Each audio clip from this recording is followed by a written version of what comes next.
नमस्ते बच्चों, आज हम इम्पोर्टेंट क्वेश्चन और आंसर कर रहे हैं। Unit number 2 sports and nutrition, class 12 physical education. जब हमने पार्ट पढ़ा था तो हमने बैलेंस डाइट को अच्छे से समझा था। बैलेंस डाइट नाम से ही पता चल जाता है, इसकी डेफिनेशन तो इसके नाम में ही छुपी हुई है। Balance diet is that diet which consist of various constituent of food in accurate and appropriate quantity and quality according to requirement of an individual and help in growth and development of our body। संतुलित आहार हमारे शरीर के विकास और वृद्धि के लिए उत्तरदायी है। जितनी अच्छी डाइट उतना अच्छा विकास, उतना अच्छा स्वास्थ्य, क्योंकि स्वास्थ्य आपके खाने पर निर्भर करता है, स्वास्थ्य आपकी आदतों पर निर्भर करता है, स्वास्थ्य आपकी क्रियाओं पर निर्भर करता है कि आप किस प्रकार की एक्टिविटी करते हैं। Importance of balance diet. Importance क्या है? Energy resource. नंबर 1, शक्ति का भंडार है संतुलित आहार। शक्ति का, ताकत का रिसोर्स है, साधन है। अगर शरीर को शक्तिशाली बनाना है तो आपको बैलेंस डाइट लेनी पड़ेगी। और अगर बैलेंस डाइट आप ले रहे हैं तो आपका शरीर एकदम तंदुरुस्त, हट्टा कट्टा, मजबूत और निरोगी रहेगा, रोगों से दूर रहेगा। It gives sufficient energy to our body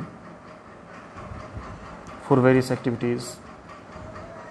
कोई भी एक्टिविटी कर रहे हैं तो आपको एनर्जी चाहिए, और उस एनर्जी को प्राप्त करने का सबसे सरल और साधन जो है वो है आपका संतुलित आहार। Number 2, for optimum growth and development, यानी संपूर्ण विकास और संपूर्ण वृद्धि, यानी कि आपके शरीर के ओवरऑल डेवलपमेंट का रिस्पॉन्सिबल होता है balance diet.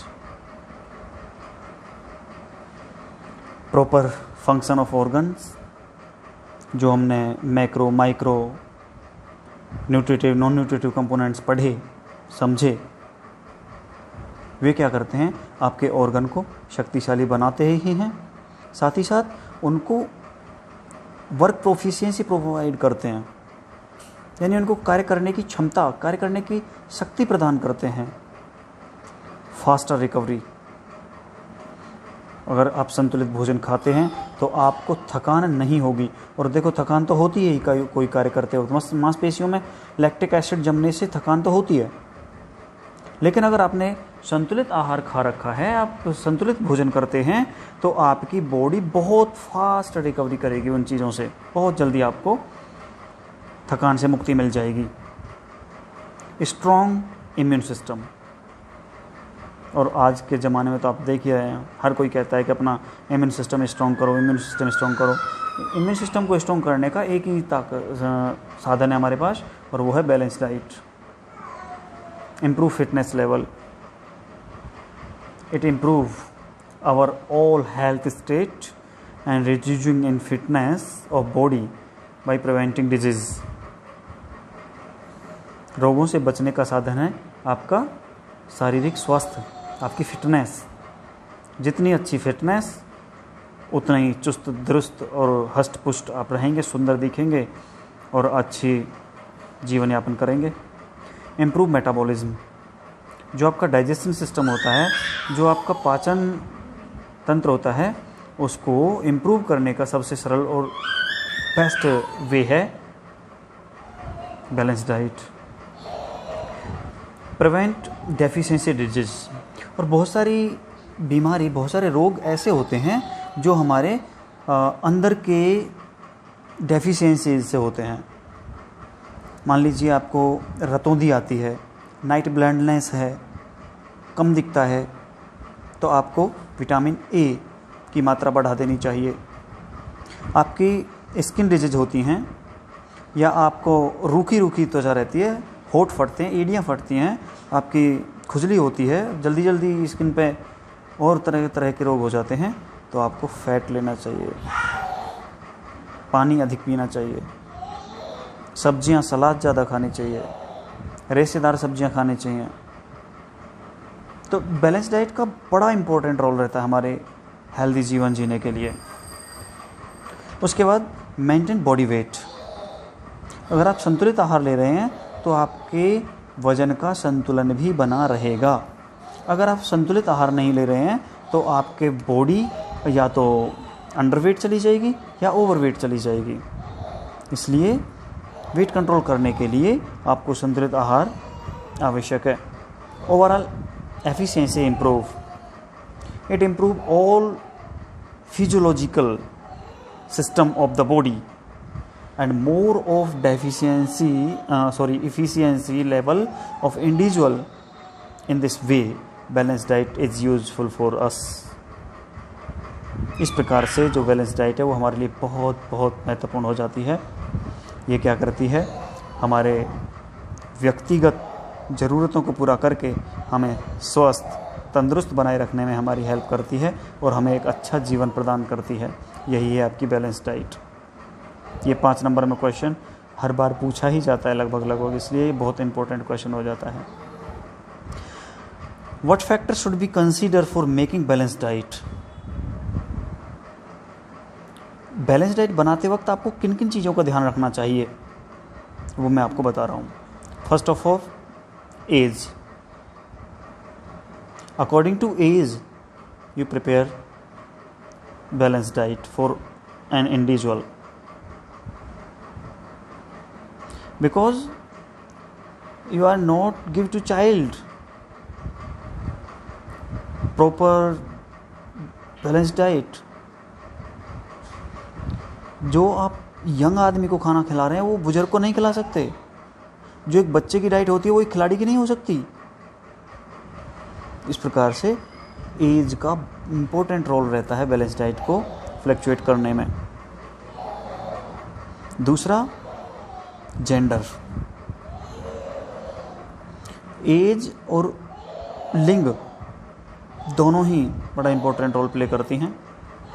Sex difference cause variation in diet, more calories requirement to male और लेस फॉर फीमेल। मेल को अधिक कैलोरी की आवश्यकता होती है, फीमेल को कम कैलोरी की आवश्यकता होती है। प्रोफेशन, मैं आपको कई बार बता चुका हूँ, जैसा इवेंट वैसी डाइट, जैसा खेल वैसी डाइट। अगर आप कोई शक्तिशाली खेल खेलते हैं जैसे कि वेट लिफ्टिंग हो गया या आप कुश्ती करते हैं तो आपको मसल्स पावर स्ट्रांग होनी चाहिए, आपका वेट अच्छा होना चाहिए। वहीं अगर आप जंप करते हैं, छोटी दूरी की दौड़ करते हैं तो आपका शरीर एकदम फुर्तीला होना चाहिए, लचकदार होना चाहिए और आपका एंड्योरेंस, आपका स्टेमिना, आपका रिएक्शन टाइम लाजवाब होना चाहिए। वहीं जो आप लंबी दूरी की दौड़ रहे हैं, मैराथन दौड़ रहे हैं, तो आपका एंड्योरेंस का भंडार होना चाहिए आपके अंदर। आपकी सहनशीलता, आपकी कार्डियोवास्कुलर फिटनेस बहुत स्ट्रांग होनी चाहिए लंबी दूरी की दौड़ों के लिए। वैसा ही फिर आपको खाना चाहिए, वैसी ही आपकी डाइट होनी चाहिए। अगर शक्तिशाली खेल खेलते हैं तो कार्बोहाइड्रेट साथ प्रोटीन पर ध्यान देना पड़ेगा, वसा पर ध्यान देना पड़ेगा। अगर आप लंबी दूरी की दौड़ दो तो कार्बोहाइड्रेट लेनी पड़ेगी, प्रोटीन कम करना पड़ेगा। और जो आप छोटी दूरी की दौड़ें दौड़ते हैं तो उसमें आपको बैलेंस डाइट बनाते वक्त विशेष रूप से ध्यान देना पड़ेगा। ना अधिक मात्रा में प्रोटीन ले सकते, ना अधिक मात्रा में कार्बोहाइड्रेट ले सकते, ना अधिक मात्रा में फैट ले सकते, और एनर्जी लेवल आपका हाई होना चाहिए, रिएक्शन टाइम आपका हाई होना चाहिए।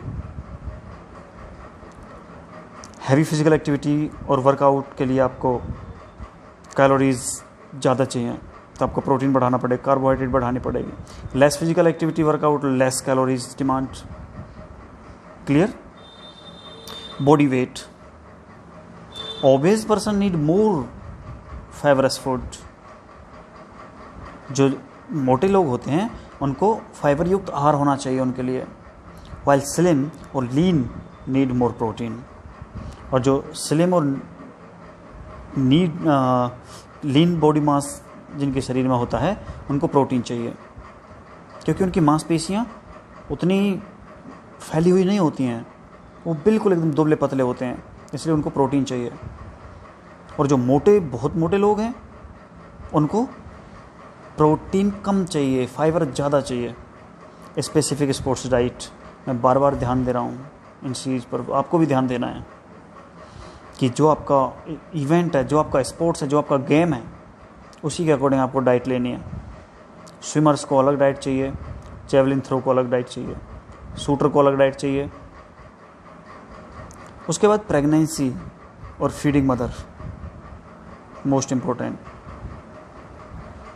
फीडिंग मदर जो होती हैं और जो प्रेग्नेंट वुमेन होती हैं, pregnant mother need extra diet, carbohydrate, protein, fat, vitamin, minerals.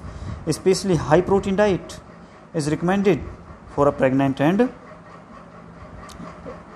Lactic mothers. Diet during health problem, अगर आपको कोई हेल्थ प्रॉब्लम है तो उसके दौरान आपकी डाइट बदल जाएगी। Injuries person should take more protein and minerals. Patient should take diet full of minerals and vitamins.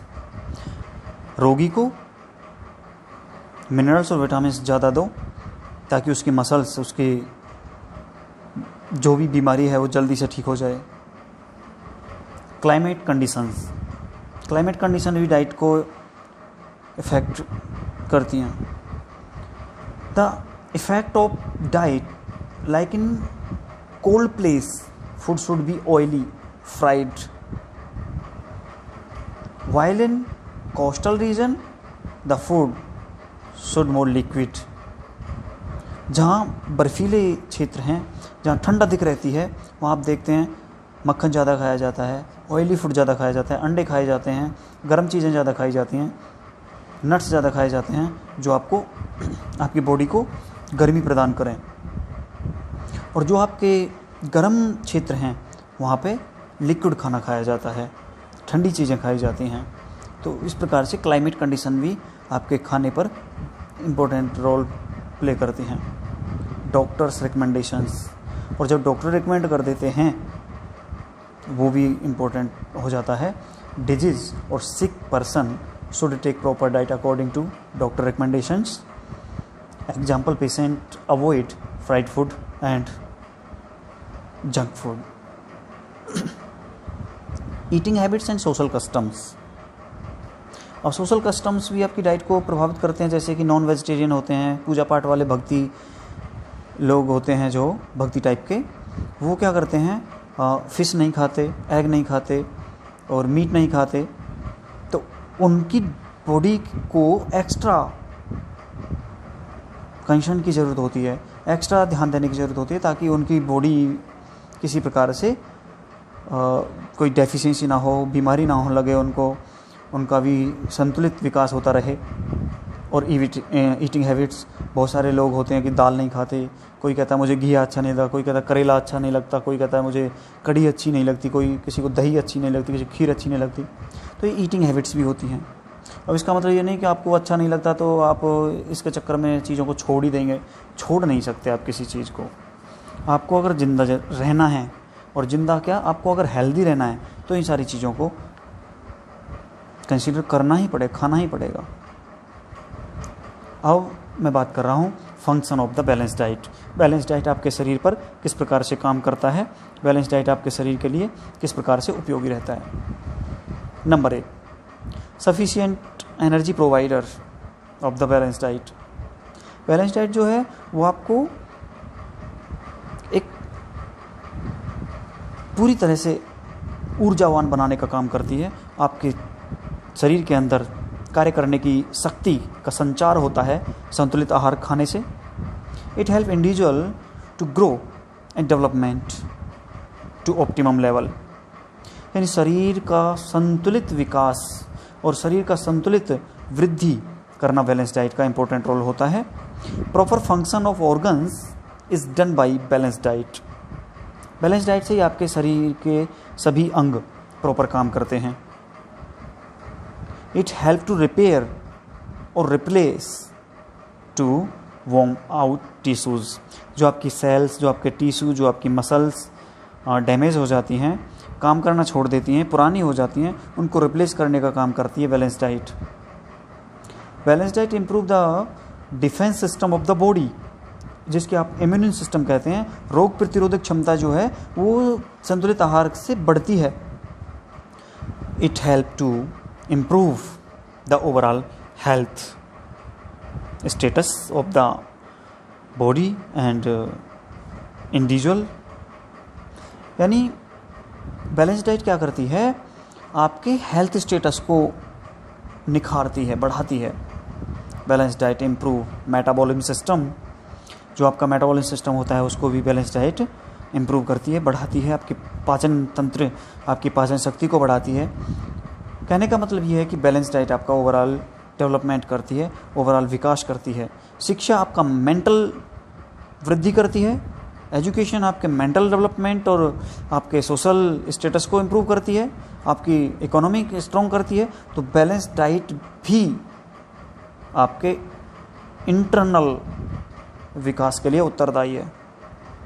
जितना संतुलित आहार, उतने ही ताकतवर, उतने ही बुद्धिमान और उतने ही ज्ञानी और उपयोगी मनुष्य आप बनेंगे।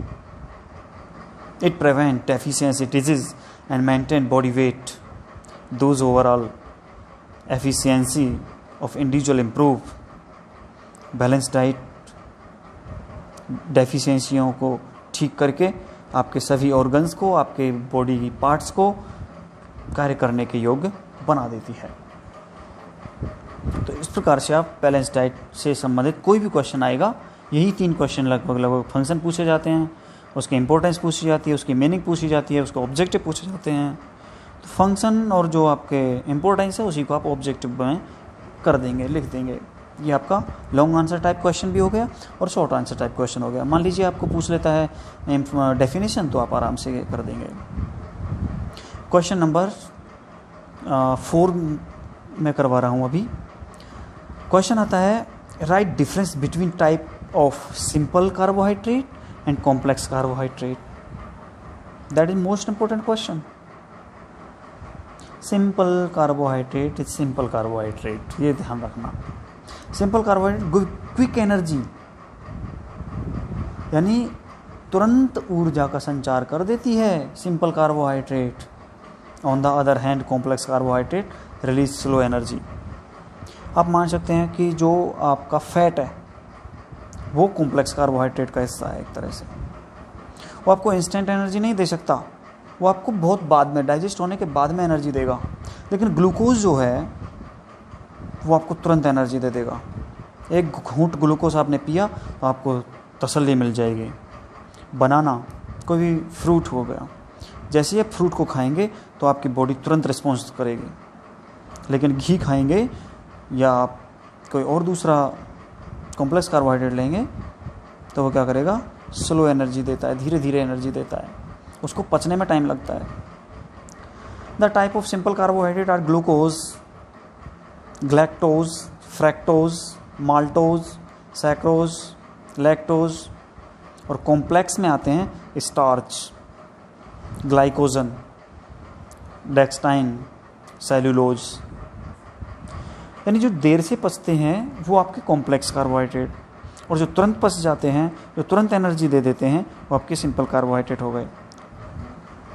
फ्रूटों से मिलने वाले सिंपल हो गए और नट्स से मिलने वाले कॉम्प्लेक्स में आप मान के चलिए। यानी जो देर से पच रहा है वो देर से एनर्जी देगा, जो जल्दी पच रहा है वो जल्दी एनर्जी देगा, जो जल्दी ब्लड में घुलेगा वो जल्दी एनर्जी देगा, जो देर से ब्लड में घुलेगा वो देर से एनर्जी देगा।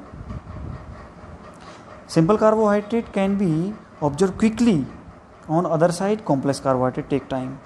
वही बात बार बार रिवाइज हो रही है, वही बात बार बार रिपीट हो रही है, क्योंकि जो सिंपल कार्बोहाइड्रेट है वो तुरंत घुल जाता है। अब ग्लूकोज आपने पानी में घोल के लिया तो वो आपके बॉडी में तुरंत मिल जाएगा। वहीं आप 1 चम्मच घी खा लो तो घी को डाइजेस्ट होने में बहुत टाइम लगेगा। मेटाबॉलिज्म सिस्टम आपका उस पर धीरे धीरे काम करेगा और तब जाके वो आपके ब्लड तक पहुंचेगा, तब जाके आपको एनर्जी देगा।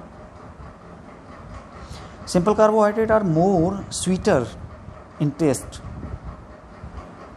Then complex carbohydrate.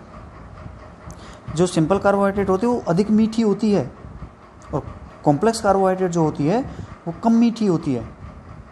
Simple carbohydrate can be dissolve in water but complex carbohydrate are in dissolve in water.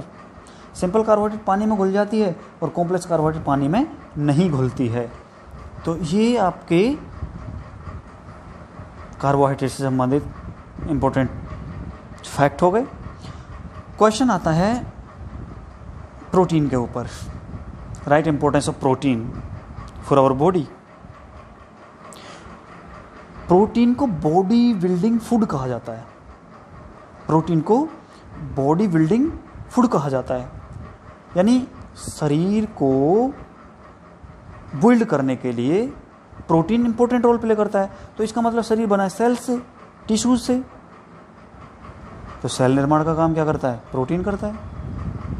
इस तरह से आप प्रोटीन को डिफाइन करेंगे। Protein are basic structure of all living structure, all living cells. Protein हमारी शरीर के structure को बनाता है। Protein are main component of muscles, tendon, ligament, organ, gland and all living body fluid like enzyme, hormone and blood. That is important. Blood protein युक्त होता है। Enzyme आपके हार्मोन प्रोटीन से बनते हैं। तो प्रोटीन बॉडी बिल्डिंग का काम करता है। Protein are needed for growth and development of body. शरीर के वृद्धि और विकास के लिए प्रोटीन की आवश्यकता होती है, प्रोटीन की ज़रूरत होती है। इट हेल्प टू रिपेयर और replace, to worn out tissues. जो आपके टिश्यू डेड हो जाते हैं, जो आपके टिश्यू आपकी सेल्स जो हैं वीक हो जाती हैं या पुरानी हो जाती हैं, उनको रिप्लेस करने का काम करता है protein. It does not provide energy in normal routine. Protein normal routine में एनर्जी आपको नहीं देता है। प्रोटीन क्या करता है? आपकी बॉडी बिल्डिंग का काम करता है, आपके शरीर को शक्ति प्रदान करता है, आपके शरीर को सुडौल बनाता है, सुंदर बनाता है आपके। It act as energy resource only under extreme starvation. Protein are required for making blood, muscles, nails, skin, hair, body parts and repair them, and important in some situation like early development, nutrition and pregnancy. Clear? Question आता है fat के बारे में, वसा के बारे में। It fat useful और not useful for us, explain. जो वसा हम लेते हैं वो हमारे लिए उपयोगी है या अनुपयोगी, या वसा की उपयोगिता के बारे में आप बताइए। इस प्रकार से क्वेश्चन आ जाता है। Fat are store in body and use as emergency source of energy. Fat जो है वो हमारी शरीर के अंदर स्टोर रहता है और वो जब काम आता है हमारे शरीर को, जब उसकी अधिक मात्रा होती है, एनर्जी की अधिक मात्रा होती है, तब फैट काम आता है। Fat are important source of energy for long duration activities like marathon दौड़ and playing hockey, playing cricket, playing football, during to swimming, proper function of glands and other internal organs. जब लंबे समय तक आप कोई फिजिकल एक्टिविटी करते हैं तो उसमें प्रोटीन फैट ही काम आता है, फैट ही काम करता है। It help is transportation of fat soluble vitamins. जो आप मिनरल्स लेते हैं, जो विटामिन्स लेते हैं और जो वसा घुलनशील होती हैं, जो पानी में नहीं घुल पाती हैं, तो उनको ट्रांसपोर्टेशन का काम करता है fat.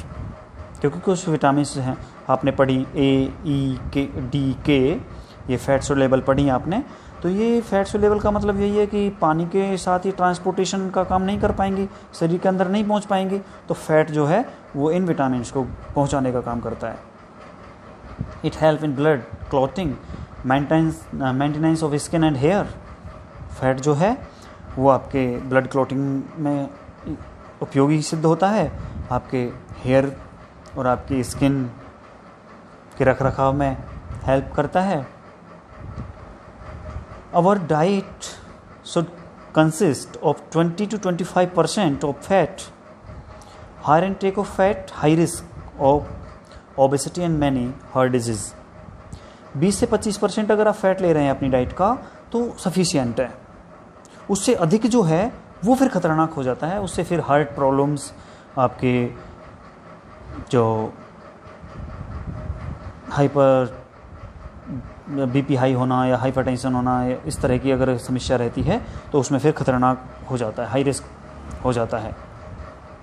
Fat maintain body temperature and protect it from effect of external temperature. जो फैट है वो आपकी बॉडी के टेम्परेचर को मेंटेन करता है और जो एक्स्ट्रा धूप पड़ती है धूप से आपको बचाता है। फैट में एक बॉडी सॉफ्ट एंड ऑयली और आपकी बॉडी को मुलायम रखता है, आपकी बॉडी को तरल बनाए रखता है, सूखने नहीं देता है स्किन को, ताकि स्किन फटे नहीं। Next most important question, you remember it, how water is useful for us. अब तक हम फैट, प्रोटीन, बैलेंस डाइट की बात कर रहे थे, हम पानी की बात करते हैं कि पानी किस प्रकार से हमारे लिए इंपॉर्टेंट है। How water is useful for us. Water is very useful component of our balanced diet because our body consists 75% water. Blood plasma 90 to 91% water. Water comprise 75 of muscular weight and 70% of body weight. शरीर का 70% पानी से बना होता है, 75% muscles पानी से बनी होती हैं, प्लाज्मा 90 से 91% पानी से बना होता है। तो इसलिए पानी को आप नकार नहीं सकते, पानी को आप कम करके नहीं आंक सकते। It is important for secretion of wastage product. जो आपकी बॉडी के अंदर मल एकत्रित हो जाता है उसको बाहर निकालने का काम पानी ही करता है। पानी की मदद से ही वेस्ट मटेरियल बॉडी से बाहर आता है, चाहे वो पसीने के थ्रू आए, चाहे यूरिन के थ्रू आए, चाहे आपके लेट्रिन के थ्रू आए।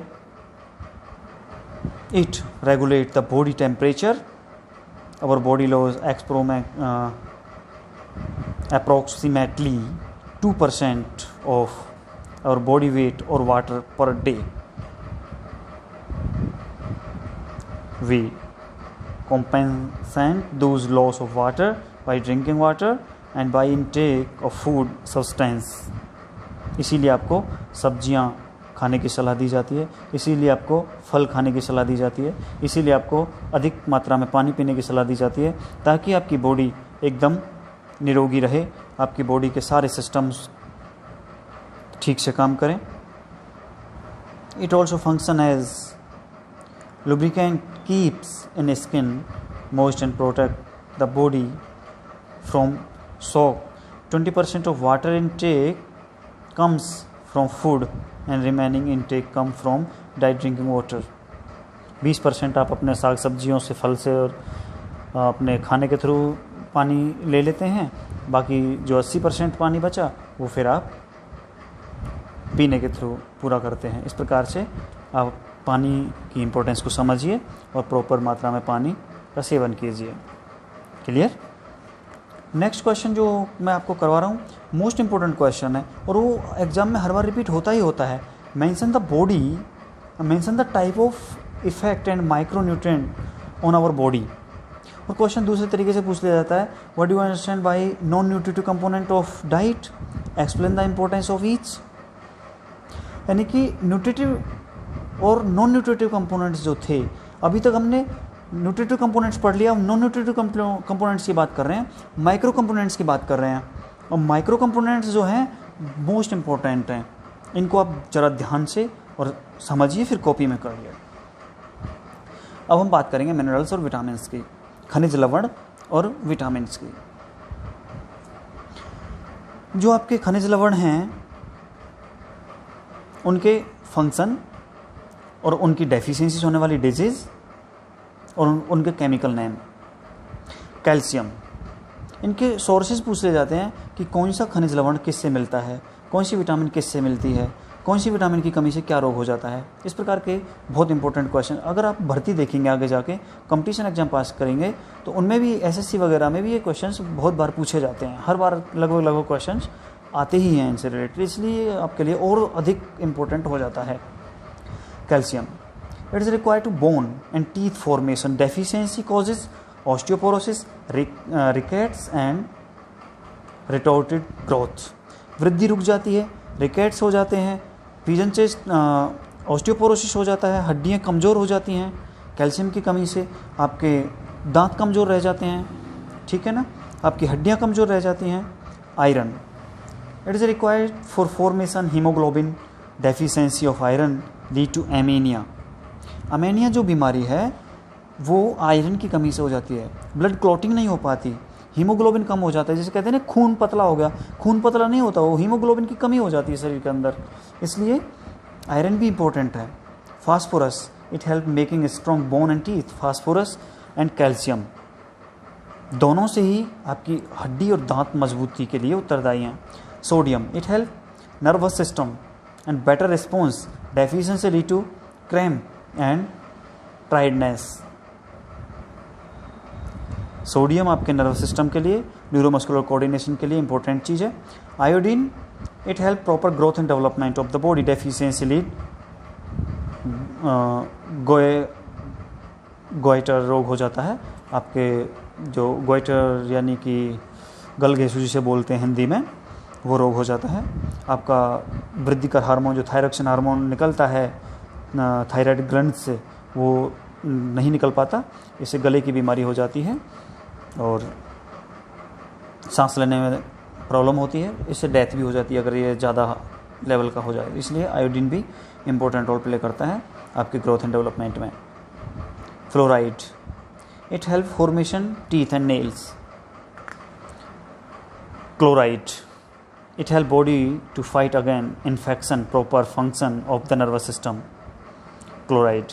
अब हम विटामिन की बात करें, विटामिन आपकी होती हैं विटामिन ए जिसे हम रेटिनॉल बोलते हैं, इनके साइंटिफिक नेम बुक्स में बहुत बार नहीं मिलते हैं, मिसमैच भी होते हैं, इसलिए इनको जो मैं बता रहा हूँ लिख लेना और ध्यान से पढ़ना, याद करना, ये आपके भर्ती तक काम आएंगे। आप आर्मी, नेवी, एयरफोर्स की भर्ती देखेंगे, एसएससी का कोई रिटन एग्ज़ाम देंगे या किसी भर्ती बोर्ड का एग्ज़ाम देंगे, उसमें ये चीज़ें पूछी जाती हैं, विटामिन के केमिकल नेम, या फिर डायरेक्ट दे दिया जाता है कि रेटिनॉल की कमी से क्या होता है, या फिर जैसे कि दे दिया कि नाइट ब्लाइंडनेस जो है रतौंधी किस कमी से होती है, उसमें विटामिन ए नहीं आएगा ऑप्शन में, उसमें साइंटिफिक नेम आ जाएंगे रेटिनॉल, कैल्सीफेरॉल, है ना, टेकोफेरॉल, फ्लुकविनोन, इस तरह से, तो फिर आपको एक रिस्पॉन्ड करना होगा।